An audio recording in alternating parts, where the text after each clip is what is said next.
Hi, my name is Reverend Valerie Pearson. I'm the Executive Director for the Center for Remarkable Women. Thank you so much for watching this video. I am so excited today because I have a special guest with me, and I'm going to be talking to her in a moment, and she has some great things to share with you. Her name is Elaine Scales, and she is in partnership with us here at the Center and also for the Remarkable Woman Journey. She's a life coach, and I am so excited to have her on board here at the Center. Today we're going to be talking about balance, finding balance in your life. You know, I think that's the million-dollar question. How do I balance my life with all the things that I have going on, with all of the hats that I wear, with all of the things that I have to do? How do I get it done? Sometimes I wish we could add more hours to the day, and since we can't do that, then Coach Elaine is here to help us out. So as I said, this is Elaine Scales. So welcome to the Center for Remarkable Women. We are so glad that you are a part of the journey now. So Elaine, tell us something about you. Well, first of all, thank you very much, Reverend Pearson, for having me here. This has been a tremendous blessing for me personally and professionally, and so I'm really excited to be here with you. I am a mother of two beautiful daughters. Both are in college, and I right now am focusing on how I can serve other women by helping them realize their full potential, living a life that they were designed to live. And so when you ask who I am, that's who I am. That's at the very core of me and my desire and what makes me get up every morning. Awesome. That is great. Now, you're the founder of Kibo Coaching. Yes. Tell us how that came to be. Well, Kibo Coaching actually came into reality back in 2006, 2007. In 2003, I was diagnosed with a brain tumor. And as I went through that journey, my children were very young at that time. And as most of us, when we are dealing with a life crisis, we sort of pause and ask the Lord, is this it? What am I supposed to do? Have I wasted my time? Have I wasted, your precious time? And so through that journey, He helped me realize that the things that I do so easily is really what He wanted me to do. But it didn't start there because, as most of us, we were a little resistant and in disbelief. Well, that can't be possibly what you want me to do. So when I went back to work in 2005, I had a manager at the time who saw something in me that I didn't see in myself, and sent me to my very first coaching training. Wow. Okay. And the whole purpose of that training was to help the staff, our contractors and employees, be more productive. And once I began that journey, I realized that a lot of times we struggle with success in our professional lives because there's so many other things going on in our personal lives.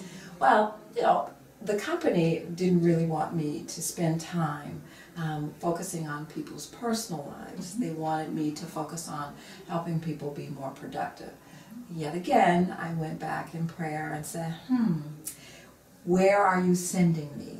And so the conversation that the Lord and I had back in 2003 was now taking hold in 2005, 2006. And so when I got ready to name my company, I wanted it to be something different, sort of a conversation starter, but I wanted to give hope, because I think at the end of the day, if we don't have hope, it makes it difficult for us to get up in the morning. Despair and depression and all of that is found because most of us who experience that don't have hope. But I didn't want to use the word hope.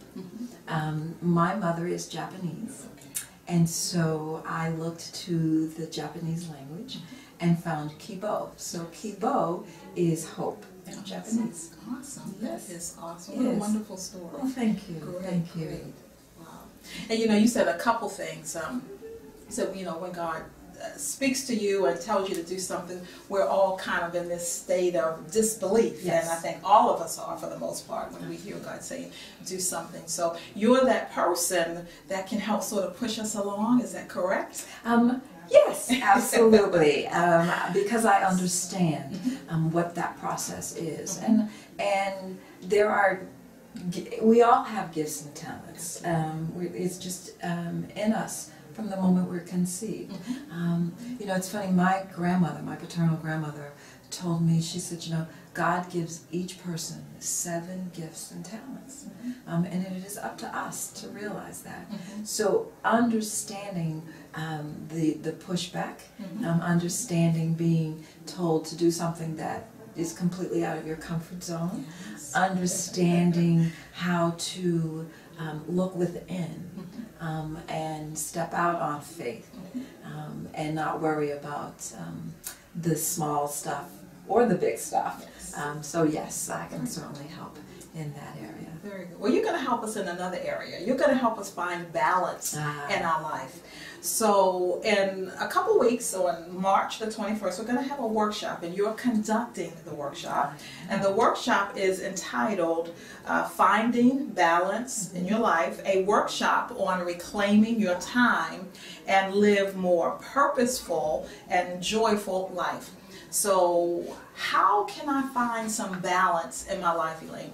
I'm one of those who has a trillion things on my plate to do. I can work from morning until midnight, after midnight, as you probably know. So how can I find balance in my life? Well, you know, that's an interesting and a great question. Thank you so much for asking. A lot of us seek balance, but we don't really know where to begin, and we don't know what that looks like. And so when you have those two components, we lose sight of what's really important. We don't know how to get started. So there are 4 phases to finding balance. The first phase is awareness. So in order for us to find balance, we have to realize or be aware of what's going on in our life right now. And that's a very great, that's a very good exercise, because a lot of us are on autopilot. We get up, we go through our day, it's very routine, and we don't give it a lot of thought. For example, I have found myself in the past getting up on a Saturday morning, getting dressed, and going out the door thinking that I have to go to work. And realizing, realizing as I'm driving to my job that, let's see, what day is this? And that's because I was living my life on autopilot. So I have to stop and look at what is currently going on in my life. I'm being aware of the choices that I make, the the people that I have in my life, and be very clear on what it is that my goals are. So once we go through that phase, the second phase is desire.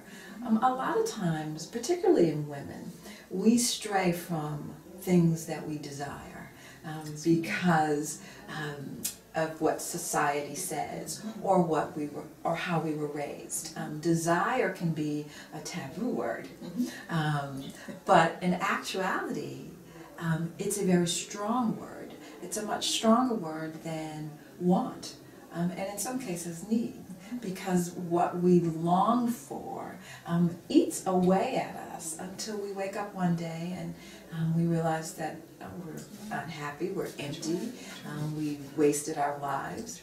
So desire is a phase where we get in touch with those things that we desire, and we get comfortable with the word desire.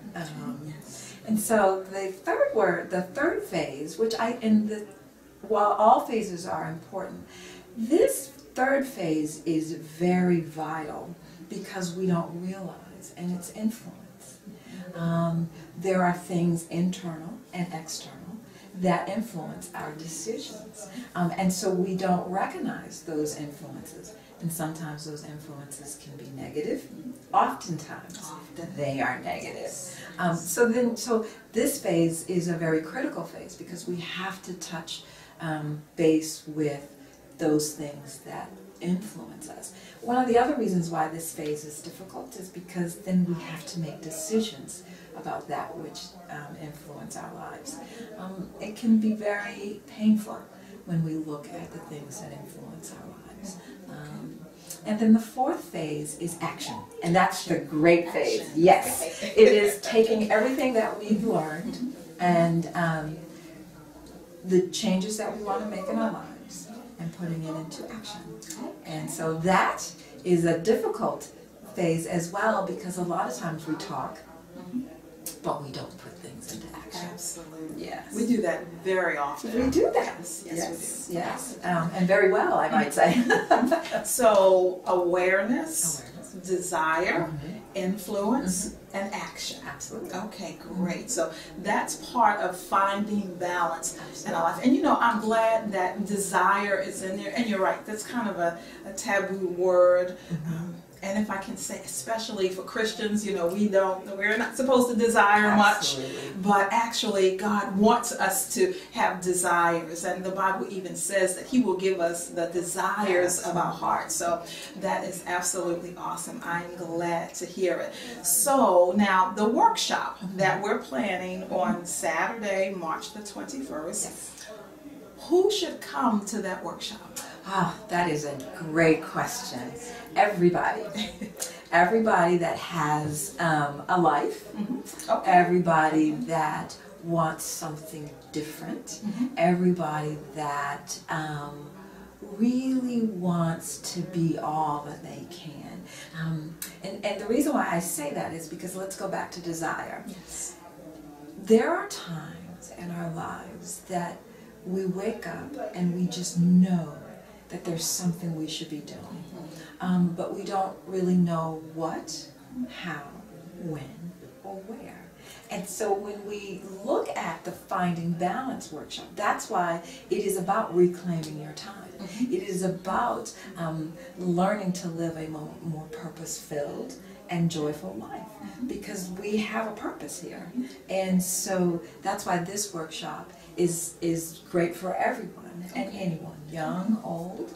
All right. Yes. So if there is a woman out there who is struggling with finding some kind of balance, who maybe has a husband, has children, perhaps trying to go to school, a job, they're working, they have church life, they have maybe a quarter of a life left to do something else, but just trying to juggle everything, they should really attend this workshop. Absolutely. One of the exercises that we will be doing in this workshop, and I won't give too many details, but one of the exercises that I absolutely love, because this exercise is when everyone has their aha moment, because we actually spend time looking at the hours in a day. And we recognize that there are a few hours that we actually may be wasting. So yes, absolutely, especially the woman who is juggling so many things. Even if they don't have a husband and children, a single woman who is working a full-time job, trying to go to school, trying to have a social life, maybe trying to date. How do we get all of that done? Just how, please. Yes, absolutely. All right, great. Before we end, I just want you to tackle one question for me, because it's a major one, I think, for all of us who have full plates. And I know the exercise that you're talking about, and I loved it. It's a wonderful exercise. Even when I went through it and tried to sort of pick apart my day and how I was spending it, I too realized that there are some things that perhaps I can change, perhaps some things that I need to stop doing. One of the things we struggle with is trying to get things off of our plates, that we decide, make a decision that it's no longer needed on our plates. It's like, okay, now it's time for me to scrape that off of my plate. How do we go about getting things off of our plates? That is, you just have all of these great questions today. That is a powerful question. part of the struggle with putting things on our plate is that we lack the ability to say no. Yes. And that is all rooted in fear. Because particularly women, we are designed, we are wired to nurture, we are wired to give. And so when we say no, there is a little bit of guilt that we feel inside of us. So getting comfortable with saying no in a loving way and being okay with it. And so that's how we move to get things off of our plates. It's because we have to first get real clear on what's important to us. Again, that awareness piece. Yes. And that desire piece. Understanding whether this is a good or bad influence, and then having a conversation with first ourselves, being clear that it is okay to remove those things. Then understanding what the needs are of whatever is on our plate that we want to get rid of. Maybe it's about helping that particular item or person find a resource. So empowering those that are on our plate can help, and delegating. Sometimes one of the things about us very independent women is that we have control issues. No! Oh my gosh! Oh my goodness! Can you imagine that? You didn't say that C word. I did not say that C word. It's amazing how that C word just creeps up. But we have to get comfortable with not being in control, actually being vulnerable. So, yes. Another word. Another word. That C word. That. Yes. And so those are the two things that would really make a difference in helping us remove things from our plate. Awesome. Thank you so much for answering my question. Thank you for joining me. Let me give a few more details about the workshop. Okay. The workshop will be on Saturday, March the 21st. And we will be here at the Center for Remarkable Women, 4319 Old Milford Mill Road, and that's Pikesville, Maryland 21208. We're going to start at 9 o'clock in the morning. We are. And we will finish around 3 o'clock. So it's an all-day event, a workshop, and I know that you're going to be blessed. The ticket cost is $40. This will be a great investment that you make in you and your life. So I want to encourage you to come and be a part. You can register online. You'll be able to register online. Again, the cost is $40. You can also stop up at the center.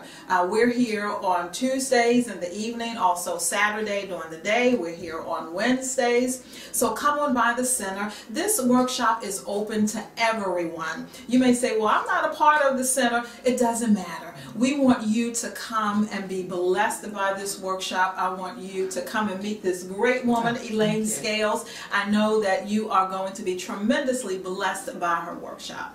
So if you need more details, check out our website. Check out our website at www.crwinc.org. You'll see a flyer out there. Bring a girlfriend with you. I want to challenge you to find your balance with a girlfriend. Bring a girlfriend and do it as a pair, or get a group of women together and come and take this workshop. I know you're going to be blessed. Thank you so much for joining us. Be blessed.